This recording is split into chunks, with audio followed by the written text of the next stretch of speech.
guest today, Robbie, our friend from down in Boise. He's back here in Washington State. Hi, Robbie. How are you? Hi, Jamie. It's good to be back. It's good to have you here. Yeah. What have you been doing? Just was hanging out with my girlfriend. She had to still work at her office, so I kind of just went outside a lot, took walks, things like that. So excited to get back into some sense of work. Awesome. Well, we're glad to have you here. Today, if you guys are liking what we're doing, please make sure to add comments. We really want to know who's here, where are you from, and have you been to the Outdoor Learning Center? Thanks to all of you that voted on what we were going to talk about for the next few weeks. This week we're going to talk about woodpeckers, and I will be honest, Robbie, I did not know a lot about woodpeckers. Yeah. How about you? No, neither did I, so this was quite a fun research project. Yeah, so thanks for stretching us, everybody. We're going to do our best. We have put together a slideshow with some cool woodpecker facts. We've also incorporated some videos. So the question today is, have you seen a woodpecker? Have you heard a woodpecker? And how do you know it was a woodpecker? So make sure you're thinking about those questions. So we're going to get started.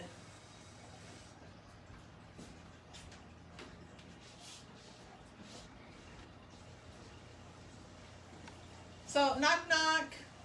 I don't really have a good woodpecker joke, but there are lots of interesting facts about woodpeckers.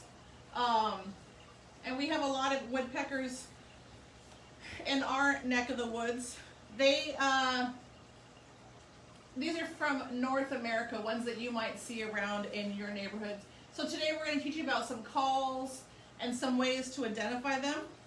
But they like to eat insects, and they use their feet to hook on to the tree. You guys can see some pictures of the feet there. And then they peck inside to get the insect larvae. So when we talked about insects, we talked about how they go through stages. And so baby insects are called larvae. And the baby larvae actually crawl around under the tree bark, and that's what the woodpeckers are eating.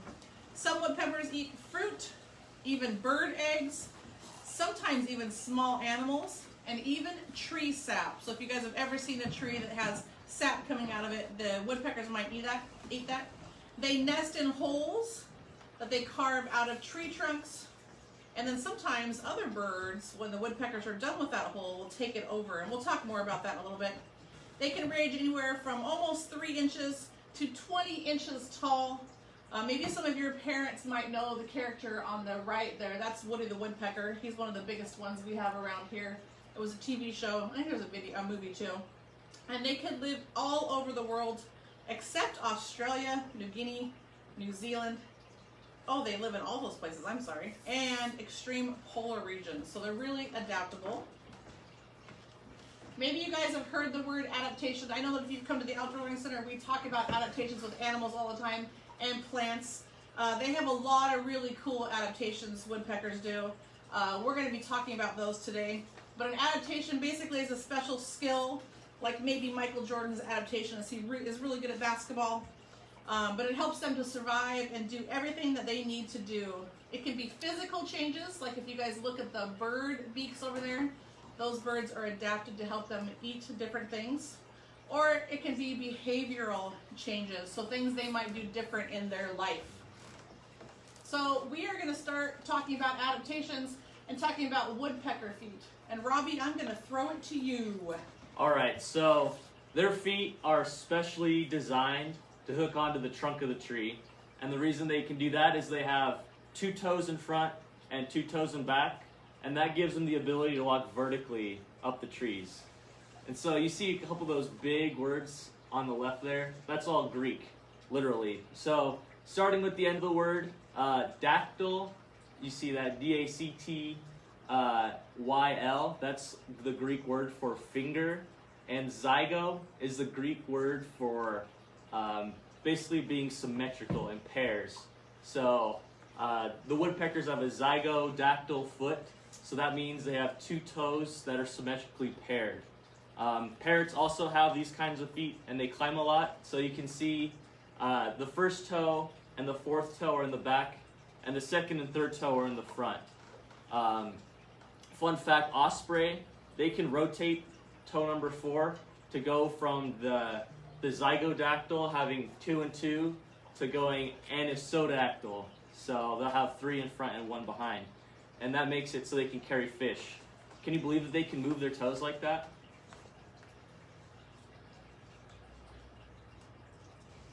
So we're going to talk about feathers, which is a cool adaptation. When we talked about owls in our first show we ever did, we mentioned their feathers help them be completely silent flyers. But woodpeckers' feathers actually do a lot of really cool things for them. They have really stiff tail feathers that gives them extra support while they're digging for insects. You can imagine trying to hold on to a tree and hammering the tree and drumming the tree, and you have to have a really strong base. They use that tail as a base. And this is the tailbone actually helps support the base as well. They don't always climb down. They don't climb down trees. They help them go up. And this is actually showing you the patterns of the feathers. So a lot of birds use their feathers to attract mates or to camouflage in, and like the owls use their feathers to fly silently. But this pattern here helps to conceal them while they're on the tree from predators. It's called disruptive coloration. You guys might think of zebras that are black and white. Zebras the same thing. It helps predators get kind of confused when they're hunting them. And it helps just make them blend in with the tree. And they also have really cool feathers on their nose.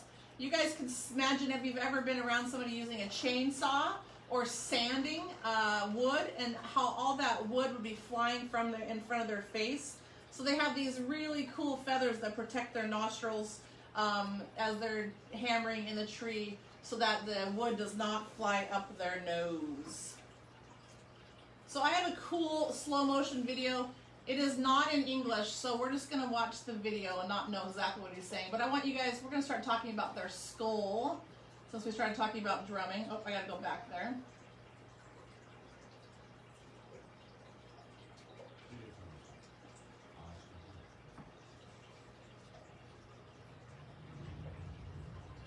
So this is slowed down, but we're going to watch the impact. So if you can imagine being in a car accident, this is what it looks like when a woodpecker is hammering in slow motion. So woodpeckers do not get a headache. If you can imagine slamming your head onto something, they do not get a headache. They have really thick, full skulls and powerful neck muscles that allow them to deliver those sharp blows without damaging their organs. They don't get any brain damage. You guys have heard of concussions. They don't get a concussion. The woodpecker skull is made of a spongy type of bone, and as the bird hammers rapidly and powerfully at the tree trunk with its beak, the spongy bone acts like a cushion and protects the brain from force of impact.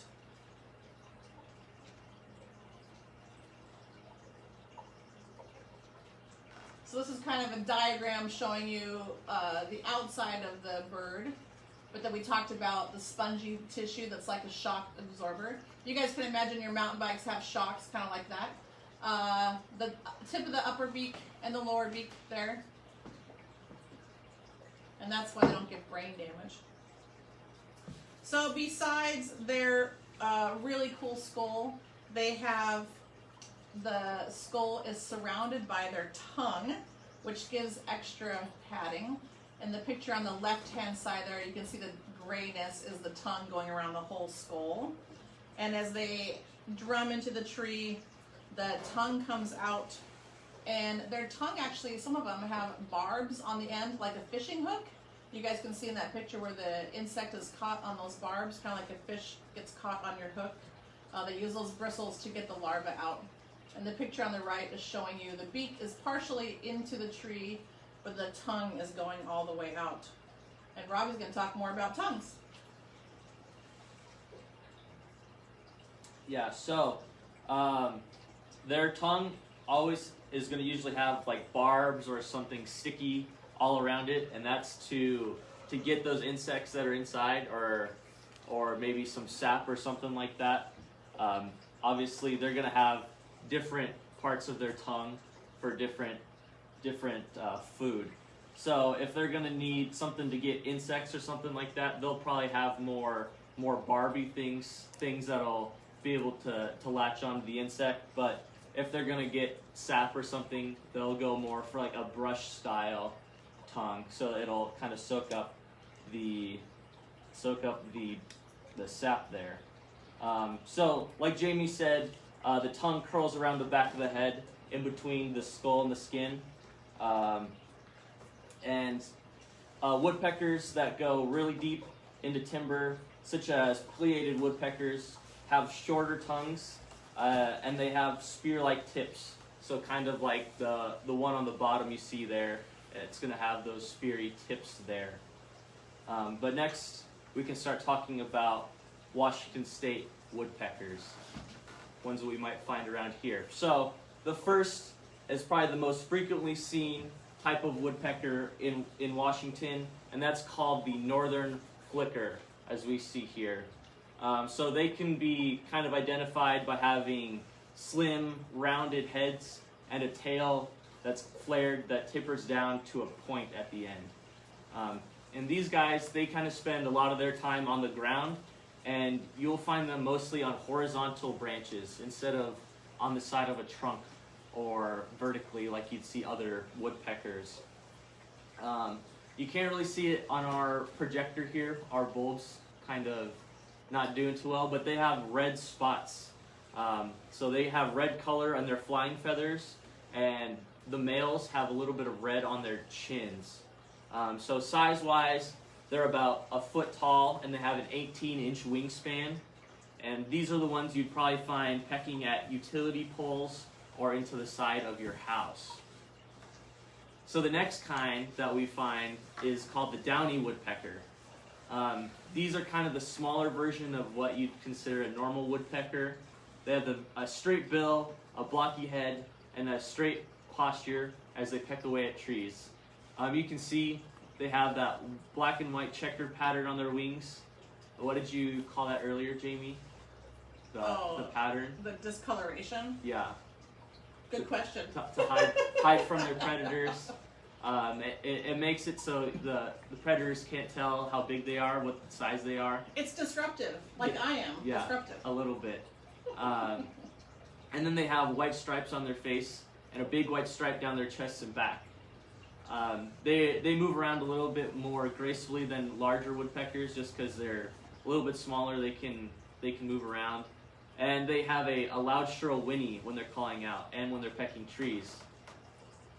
So they like the open woodlands, especially deciduous trees, but they find their way into orchards, parks, and even your backyard sometimes. And next is called the hairy woodpecker. So this looks almost identical to the last one we just saw, but it's about 30% larger. So this woodpecker looks a little hairy due to small feathers on its legs, head, and above its upper mandible, kind of like its chin. So it's called the hairy woodpecker because of this. So it said that these feathers help the woodpecker find its prey with insects, eggs, larvae, pupae, which are under the bark and the wood.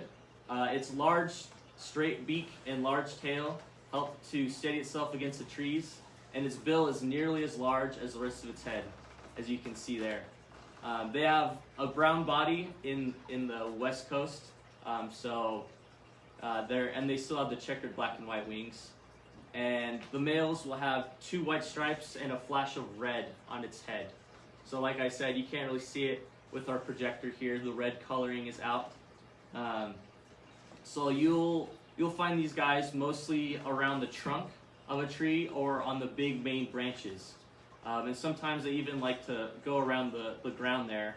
And they prefer to be in the mature forests of Washington, but they'll go anywhere they can find their favorite food, which is bark beetles. So here in Washington State, we have 6 different species that live year-round, but they're not as common as the ones we were teaching you guys about. Those are the ones we want to hear if you guys have ever seen them before. The ones we're going to talk about now, so the red-naped sapsucker. Unfortunately, like Robbie mentioned, our bulb is terrible. On my screen, it's a beautiful red head. If you can imagine, its mohawk is red there and its chin is red. It's a medium-sized woodpecker, about 9 inches. And these guys can carve out homes for other animals, like hummingbirds to nest in. These are the pileated woodpeckers. A friend of ours named Brenda Day actually took all these pictures that you're seeing. This is the pileated woodpecker that Woody the Woodpecker is. They're huge. They're about 19 inches tall, so longer than a ruler, about the size of a crow. They have a big tuft of red feathers on top of its head, and the rest of its face is white. And they have white on their underwings as well, so if you see a big bird flying that's white in the forest, it might be one of these guys. And they make rectangular shaped holes. So you find them out in the forest, you might have seen evidence of a pileated woodpecker. And this is a male pileated woodpecker. They like to eat carpenter ants, but they'll eat other insects as well. And they're very loud. My family was out hiking one time. We thought someone was doing construction in the middle of the woods. But it was actually a pileated woodpecker drumming on a trunk in a really slow pattern. They like to live in forests that have big old trees that are still standing and perhaps dead snag. This is not one that we have around here, but I thought it was really cool. They're very unusual. They're called an acorn woodpecker, and they live in large groups, and they hoard acorns. We're going to watch a video about it right now.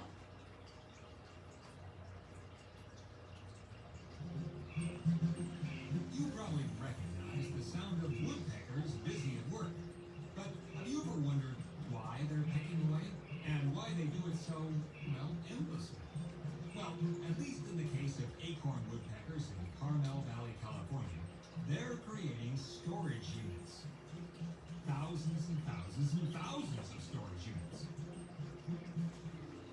See, these acorn woodpeckers are engaging in a behavior called hoarding. They're collecting far more food than they need for the winter by pecking holes into dead trees and stuffing them with their favorite food. Fat-filled acorns.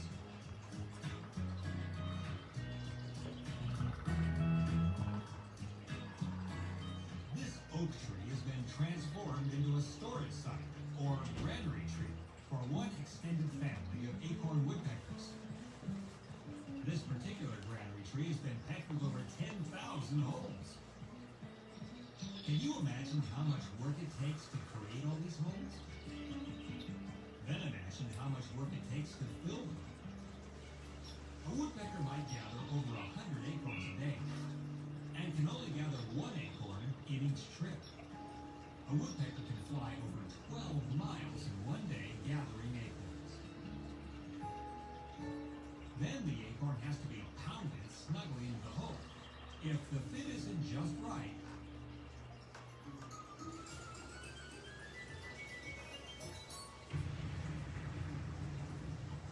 falling acorns aren't the only problem these woodpeckers face. They have to be wary of birds of prey, who pick off 1 in every 5 of the birds out here. Less deadly and more annoying are animals that raid their hard-won food supply. Ground squirrels love to let woodpeckers do all the work of gathering acorns, just so they can sneak in and steal them. Naturally, the woodpeckers don't think too kindly of this. When they find out, look out.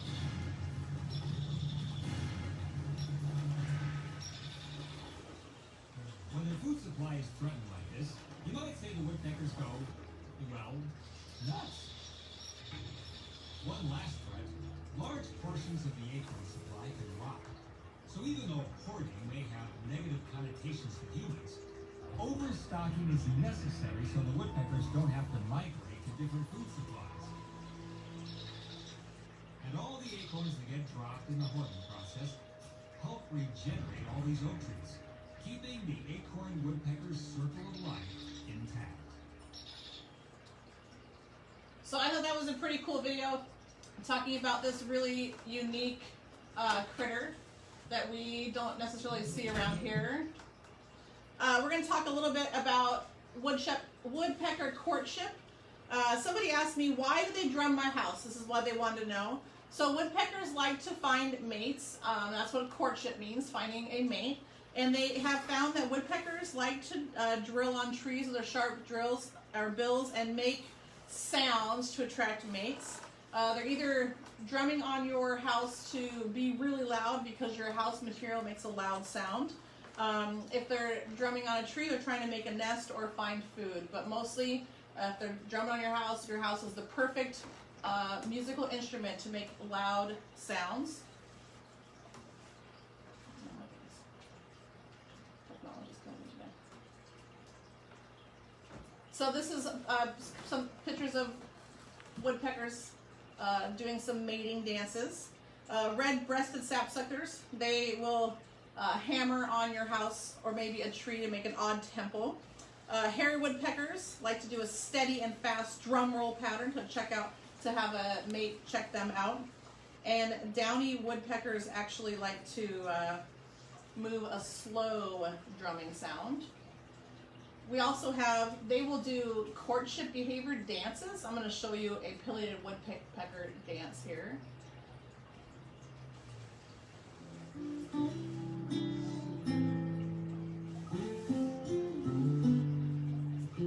So the male will throw its head back, put its bill high in the air, and then he strikes a pose for a moment or two.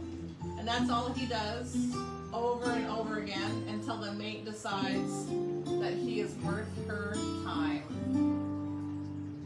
Striking a pose, kind of like the dab. And then the northern flicker does a cool thing too. They also will dance with their beak and their hair. They bob and weave, and as if daring each other to take the first swing. We're going to watch two males here kind of competing for a mate.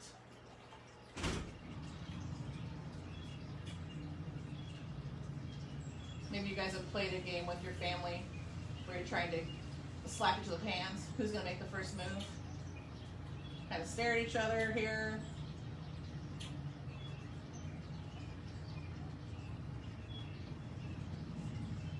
It's pretty fun. If you guys see woodpeckers doing this, now you know what they're doing. Woodpeckers like to make holes. Sometimes the holes can actually tell you what kind of woodpeckers are there. We talked about pileated woodpeckers make these huge rectangle holes. They can be more than a foot high. Hairy and downy woodpeckers make smaller holes because they're smaller birds.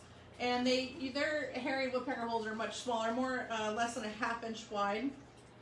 And downy woodpeckers usually dig into thinner branches and stems of reeds. Having some technical difficulties here, sorry guys. The sapsuckers make holes like this. So we have seen these out hiking, just lots and lots of holes together. They like really sugary trees, like maples or birches. And they use their brush-like tongues to get the sap that Robbie was mentioning earlier. And they take any insects that get stuck along with it. And they also use it for nesting holes. You can see how big of a nest hole is by what kind of critter that is living in it. Once a woodpecker is done with this hole, other animals might move in, and we have a couple examples. Screech owls like to move into their abandoned home. And sometimes mammals and insects will move into those homes as well. So this week we are going to be having you guys learn more on our YouTube channel about building a suet, my words are hard, feeder. So if you want woodpeckers to come to your house, we're going to give you the recipe. You want to make sure that you include mealworms in it so you can add extra protein for them. Robbie and Tiffany or Stelly, do we have questions coming in? Excellent. So I'm just gonna turn it over for questions. What do we got, Robbie? Alicia asked, are we open to pick up cockroaches? Oh, okay, so I was going to talk about that at the end, but I'll just talk about it now. So Tiffany had to leave. Now that Robbie is back, he's going to be helping me schedule up appointments, and we'll probably do that for next Friday. If next Friday doesn't work, then we'll talk about the Monday after. So yes, and if you guys want any field guides to look for woodpeckers, we can give those out too. Just message us on Facebook or on OLC Info. And we have some people that have said hello. Annika and Linnea are on. Dashiell's on. Libby, Gavin, hello. Stacy Selko, Juniper, are you guys watching? Alicia, Nancy, Mindy, Tracy, Cheryl, Todd. Hello, Mr. McMillan. My words are hard. Hello, Jeff Lambert, and Heidi and the Melville clan. We miss you guys. So we are going to be talking next week about ants, bees, and wasps, and maybe do some research on that scary one that's been come to our country. But remember, watch for our YouTube videos. We're going to show you how to make a sweat feeder for woodpeckers. And then we hope that you guys share this. Remember that we miss you guys. Can't wait till we get to see you again. And please sign on next Friday to learn more about bees, wasps, and ants. Robbie, got any last comments? Kelsey Lynn asks, are they territorial, woodpeckers? Oh, they are territorial. Yeah, that's a great question. And then, would it keep other birds from stopping by if they put up a feeder then? I don't think it would keep them from stopping by. No. They're not like a predator of small birds. So, like, if you put up a feeder, sometimes Cooper's hawks or sharp-shinned hawks will zoom in, but woodpeckers are not necessarily a threat to other birds because they like to eat insects, not birds. That's a great question. Thank you. How many bugs do woodpeckers eat in a day? Archie asks. Archie, of course, you always ask me the questions I don't know. Archie, it's a lot of insects. In fact, if you don't like insects in your house, woodpeckers are like your best friends. Kind of like bats are your best friends for mosquitoes. Good question, Archie. I'll get the exact number soon. I feel like it's in the tens of thousands. I wouldn't doubt that. They eat till they're full. I know that. Mindy asks, how do other birds' skulls compare to woodpeckers? Oh, that's a great question. Well, the woodpecker's skull has space between the skin and the skull, like Robbie was saying, for the tongue. And it's built, the bone is a little more cushiony, if you can imagine a helmet for bike riding or football helmets that have the padding in it. So their bones are more absorbent, like a cushion like those pads. So birds of prey are not like that. Theirs are definitely designed different. That's a great question. Thanks, Mindy. So like an owl couldn't peck at a tree like that? Yeah, no, an owl's not designed to peck at a tree. Yeah, they're designed to have really huge eyes. So their skull has space for the big eyeballs. Yep. Okay. Dashel asks, do woodpeckers eat ticks? Oh, I don't think they eat ticks because they like to eat the larva and the pupa of the insect, and they're looking in the side of the tree, and ticks go through their life cycle, unfortunately attached to mammals. And so, no, they would not be a tick eater. That's a great question, Dashel. Thank you. Any other questions? Sweet. Well, we miss you guys and look forward to talking to you next week. Remember, we're going to be asking questions about bees, wasps, and ants, and we want to know what you guys want to know. Bye.